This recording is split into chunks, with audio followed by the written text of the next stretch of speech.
Hello friends, आज हम करेंगे 2023 में जो हरियाणा का सीईटी ग्रुप डी का एग्जाम हुआ था उसका प्रीवियस ईयर का क्वेश्चन करेंगे। कुछ क्वेश्चन लेके आई मैं। चलो शुरुआत करते हैं। क्वेश्चन 1, भारत का के किस राज्य को जो है पूर्व का स्विट्जरलैंड कहा जाता है? तो किस राज्य को कहा जाता है? Option C is right answer, Meghalaya को कहा जाता है। अगला क्वेश्चन है, हरियाणा का पहला महिला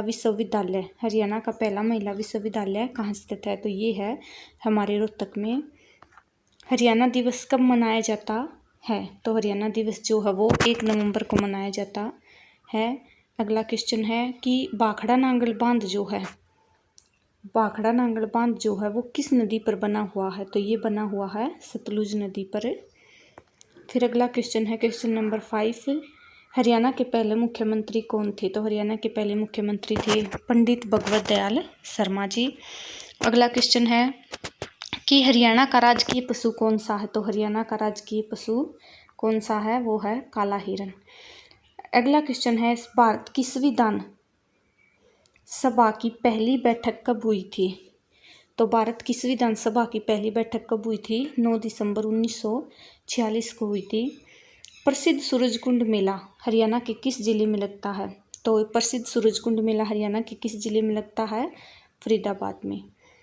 अगला क्वेश्चन, हरियाणा में चुल्ली शब्द का प्रयोग किसके लिए होता है? तो हरियाणा में चुल्ली शब्द का प्रयोग किसके लिए होता है? मिट्टी के चूल्हे के लिए चुल्ली शब्द का प्रयोग किया जाता है।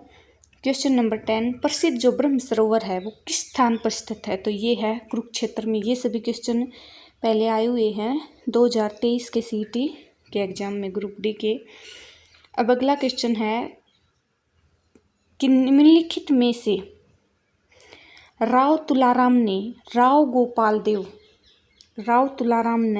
गोपाल देव और राव धन सिंह के साथ किस स्थान पर अहीरों को संगठित किया और 1857 में अंग्रेजों के विरुद्ध युद्ध किया था? तो कौन सा स्थान था? वो था हमारा नसीबपुर किला। अब इसके इम्पोर्टेंट व्याख्या देख लो जिससे आपको अच्छे से याद हो जाएगा कि राव तुलाराम ने जो है वो राव गोपाल देव और राव धन सिंह को जो है नसीबपुर में इकट्ठा किया था और 16 नवंबर 1857 को नसीबपुर के युद्ध में अंग्रेजों और राव तुलाराम की सेना के बीच भीषण युद्ध हुआ था जिसमें हजारों सैनिक वीरगति को प्राप्त हुए थे। अगला क्वेश्चन है, ये क्वेश्चन से भी आए हुए हैं कि सकल राज्य घरेलू उत्पाद जीएसडीपी के बारे में निम्नलिखित कथनों पर विचार कीजिए। ध्यान से देखना क्वेश्चन को। हरियाणा का जो जीएसडीपी है वो पंजाब के जीएसडीपी से कम है, पहला तो ये है। दूसरा है कि हरियाणा का जीएसडीपी राजस्थान के जीएसडीपी से कम है। अब आपके पास 4 ऑप्शन है, केवल 2, 1 और 2, दोनों, ना तो 1 और ना ही 2। तो आपका राइट आंसर है केवल 2। कैसे? वर्ष 2023-24 के अनुसार हरियाणा का सकल राज्य घरेलू उत्पाद लगभग जो है 11.2 लाख करोड़ था। पंजाब का था 6.98 लाख करोड़ और राजस्थान का जीएसडीपी था 15.7 लाख करोड़। इसलिए हरियाणा का जीएसडीपी जो है वो पंजाब तक तो अधिक है और राजस्थान तक कम है। फिर अगला क्वेश्चन है कि भारत में एकमात्र सक्रिय भाप इंजन शेड कहाँ पर स्थित है? ये भारत का, यानी पूरे एशिया का है। तो ये भारत का में एकमात्र सक्रिय भाप इंजन शेड कहाँ पर स्थित है? ये है हमारे रेवाड़ी में है, जो इसका निर्माण जो 1855 में किया गया था। अगला क्वेश्चन है कि निम्नलिखित में से हरियाणा का कौन सा जिला सबसे उत्तर में स्थित है? तो पंचकुला जो सबसे उत्तर में स्थित है। अब जो है 22 नहीं 23 जिले बन चुके हैं हमारे हरियाणा में। निम्नलिखित कथनों पर विचार कीजिए। अब आपको इसको ध्यान से देखना कि हरियाणा ने रणजी ट्रॉफी कभी नहीं जीती, या हरियाणा ने एक बार ईरानी ट्रॉफी जीती थी।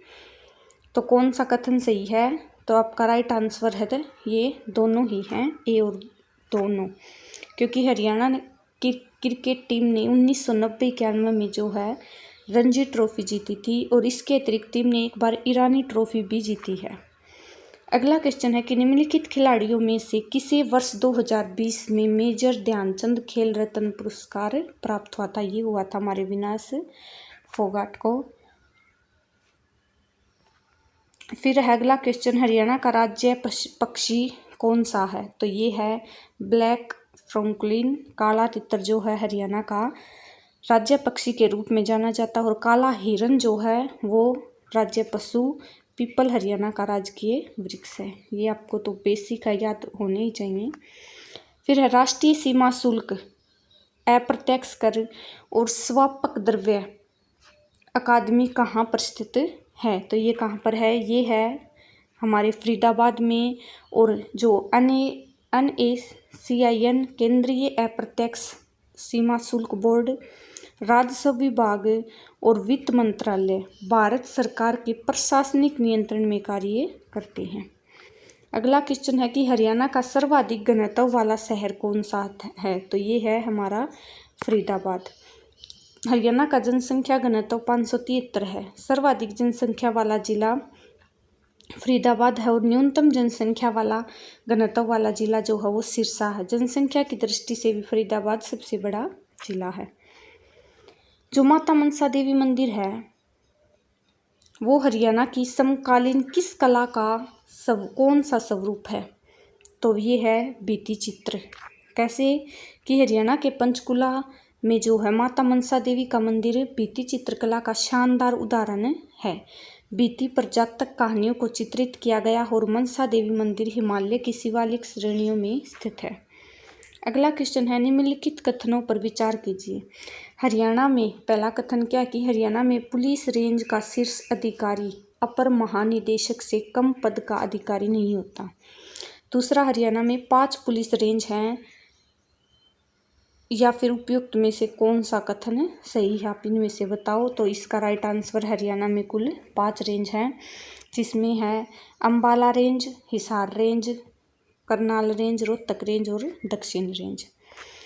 जनसंख्या की दृष्टि से हरियाणा भारत में कौन सा स्थान रखता है? तो ये रखता है 18वां सबसे बड़ा राज्य है जनसंख्या की दृष्टि से।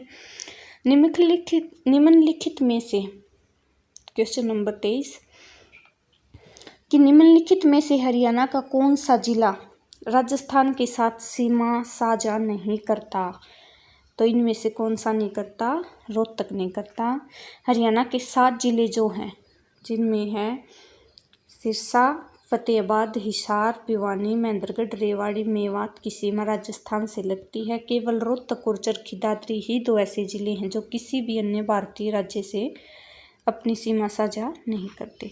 तो ये थे आपके 23 इम्पोर्टेंट क्वेश्चंस जो CET ग्रुप डी में हरियाणा के 2023 में जो ग्रुप डी हुआ था उसके एग्ज़ाम में आए हुए थे, उनमें से मैं लेके आई हूँ। अगर आपको सही लगे तो मुझे कमेंट करना ताकि मैं अगले क्वेश्चन अगली वीडियो में लेके आ सकूँ।